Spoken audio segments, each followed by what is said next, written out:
Hey guys, welcome back to Sailing Weather Myths Part 2.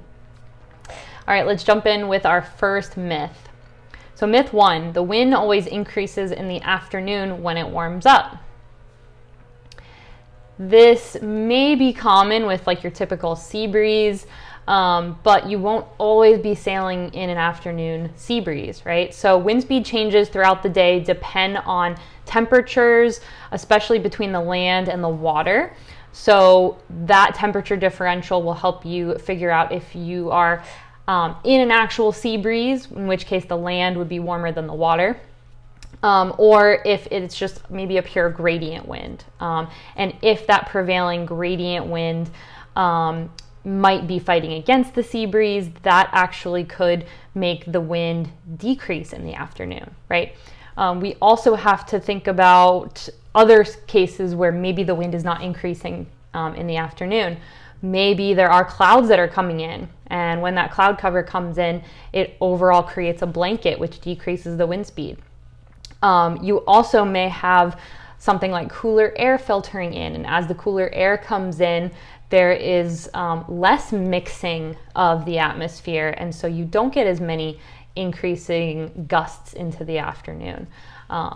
So all of these things can be different factors as to why you might actually have decreasing winds into the afternoon, as opposed to the typical sea breeze, which builds throughout the afternoon. All right, myth number 2. A cold front means there will be storms. Again, this one is a sometimes but not always.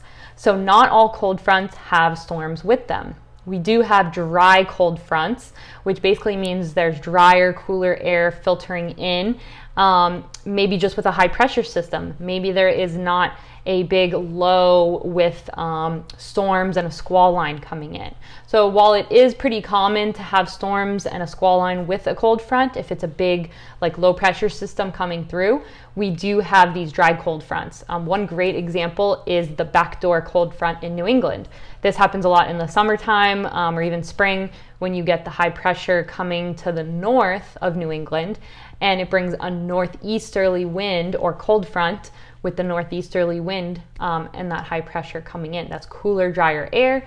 A lot of times it's a dry cold front, meaning there's not clouds or storms associated with it. And myth number 3, always sail towards a cloud during a race. So while a lot of times if we are dealing with certain types of clouds, there will be more wind on the edge of the cloud.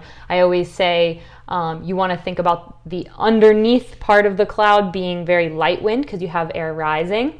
And on the edges of the clouds is where the most wind is. But just because you see a cloud over your race course does not always mean you should sail towards it. So here's a few instances where we probably wouldn't want to go towards the cloud. So if the cloud is very small, wispy, or very high up in the atmosphere, it's probably not worth sailing to or near. It's not going to have a lot of wind with it. If there is a big shower or like small thunderstorm that looks like it's dissipating, it's been there for a while, it's already rained, and the rain is kind of coming to an end, or it looks like the top is blown off, meaning like the wind has sheared it, that's a cloud you want to stay away from because it's collapsing in on itself, and it's probably not going to have a lot of wind near it. So dissipating or dying thunderstorms are bad places to be. There's generally not a lot of wind there. And then just if the cloud is too far away from you or if it's moving away from you, it's a really good idea to just judge the speed and the direction of the clouds so that you have a good idea of if it's coming towards you, you have a better chance of getting the wind gust on the edge. If it's moving away from you, it's not really worth sailing towards, not really on top of your priority list. All right, that takes care of all our weather myths for today. Hope you guys liked this video. Again, we will continue to do more of these videos, so if you like it, definitely subscribe so you keep getting them all. All right, bye guys.